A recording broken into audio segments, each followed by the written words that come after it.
Et alors, est-ce que c'est vous qui avez dit, contrairement à ce que l'on peut penser, je suis un collectionneur fauché, ça m'empêche de dormir, mais c'est la vie? Parce que vous disiez tout à l'heure, tout le monde pense que je suis milliardaire. Eh ben oui, mais c'est faux. Je suis pas milliardaire. Je vois pas pourquoi je serais milliardaire. Comment je serais milliardaire? Mon père était journaliste, ma mère était mannequin. Après, elle a travaillé chez Alain Figaret, chez Sonia Rykiel. Ma sœur est journaliste sur France Télévisions, enfin elle l'était en tout cas, sur Télématin.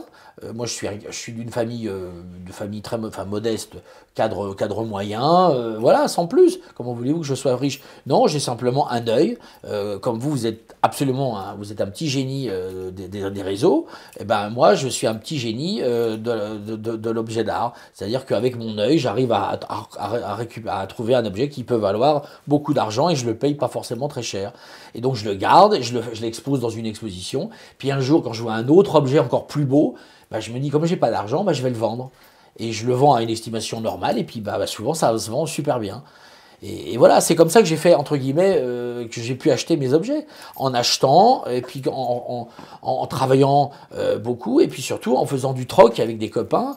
Et puis un jour, j'ai décidé de vendre une fois par an ou tous les 2 ans pour pouvoir vivre. Parce que c'est bien facile de dire j'achète, mais j'achète avec quel argent? Donc j'achetais des trucs pas très chers, j'achetais des trucs à 300-400 euros. Et puis, quelques temps plus tard, 2-3 ans plus tard, quand je voyais que j'étais un peu fauché, parce que mes parents m'aidaient un peu financièrement, j'ai pas fait vraiment de longues études, et donc j'avais toujours un peu de l'argent de poche. Et puis, quand je voyais qu'il y avait une chemise de Napoléon, par exemple, qui passait, je dis, bon, j'ai 10 objets, allez, je vais vendre ces 10 objets, et je payais mon truc libératoire aux impôts, et puis voilà. Oui, parce que vous vous êtes endetté très jeune. Mais très jeune. Vous avez flambé la bourse d'études déjà à l'époque. Mais j'ai vendu. Pour acheter une mèche de cheveux C'est de ça, Napoléon. j'ai arrêté mon école de commerce au bout d'un an parce que j'avais plus d'argent, j'avais acheté une mèche de cheveux.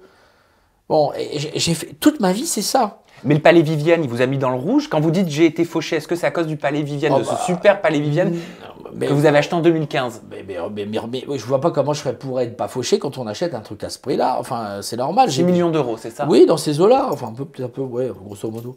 Et le truc, mais bon, c'est plutôt une bonne affaire parce que je l'ai fait à expertiser aujourd'hui, ça vaut 2 fois plus. Donc je suis quand même pas mauvais. J'ai bien acheté. Mais le truc, c'est qu'il faut quand même le payer. Donc c'est pour ça que je loue. Je fais des visites du Palais Vivienne, 1 ou 2 fois par mois, je fais moi-même des visites du palais, avec une coupe de champagne, des petits fours, à chaque fois on a 50, 60 personnes, donc je suis très content. Je le loue en ce moment pour la Fashion Week, on l'a loué pour 10 jours pour la Fashion Week, donc c'est en effet un métier, c'est un business. J'ai monté une entreprise, une société, donc quand Monsieur Drahi rachète Sotheby's pour je sais pas combien de milliards de dollars, il paye pas cash, hein, il emprunte. Quand vous achetez une maison, une maison à la campagne, un appartement, aujourd'hui les gens empruntent. J'ai simplement emprunté et tous les mois j'ai des traites, et donc pour payer ces traites, j'ai ouvert le Palais Vivienne à la visite, à la location. Et puis voilà. La télévision, ça vous aide? j'ai lu que vous aviez dit toucher 10 000 euros pour 8 jours de tournage sur France 2. Non, tout ça c'était un peu... C'est beaucoup plus compliqué parce que nous, à France, enfin, affaire conclue, nous sommes rétribués, enfin nous avons un dédommagement. Mais c'est pas, on n'a pas de salaire, on n'a pas de choses comme ça. Et on est payé selon... Qu'est-ce que ça veut dire rétribué? On nous donne de l'argent pour une journée de travail, mais c'est pas un salaire. Regardez quand Julien Cohen, par exemple, achète dans la même après-midi pour 10 ou 15 000 euros d'objets. Alors il est marchand, il va revendre, mais il doit avoir une rétribution qui est très enfin on l'avait déjà donné cette rétribution. Mais je veux dire, c'est 10 fois moins ou 15 fois moins.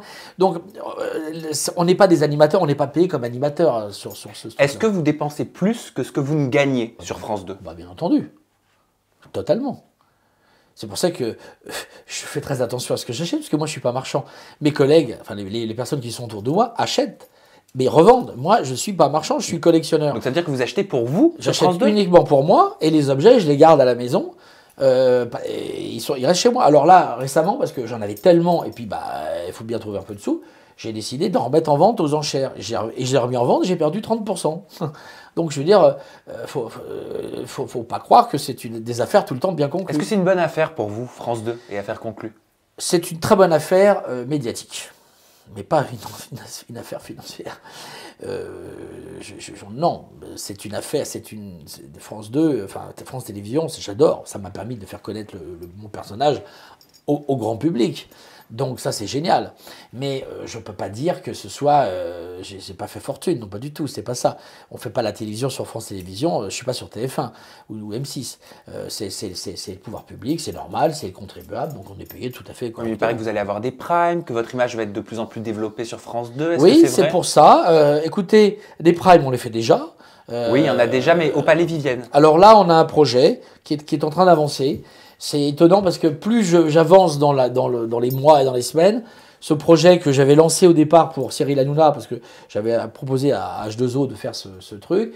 Bon, après, je me suis dit que c'était peut-être plus intelligent de rester, et d'ailleurs même sur les conseils d'H2O d'ailleurs, de rester sur le fleuron de France Télévisions. Et là, aujourd'hui, je suis très bien à France 2, c'est ce que je disais d'ailleurs hier encore à Laurent Ruquier, ou même chez le Drucker. Moi, j'aime bien France Télévisions parce qu'on a quand même une vraie liberté. On a quand même des moyens qui sont intéressants. Et puis, on est quand même diffusé dans le monde entier parce qu'on a TV5 Europe, on a les streamings, etc. Donc voilà, j'ai un projet d'émission. C'est en train d'évoluer dans le bon sens. Et puis, on verra. Mais je pense que France 2 a tout à fait intérêt de jouer la carte Chalençon.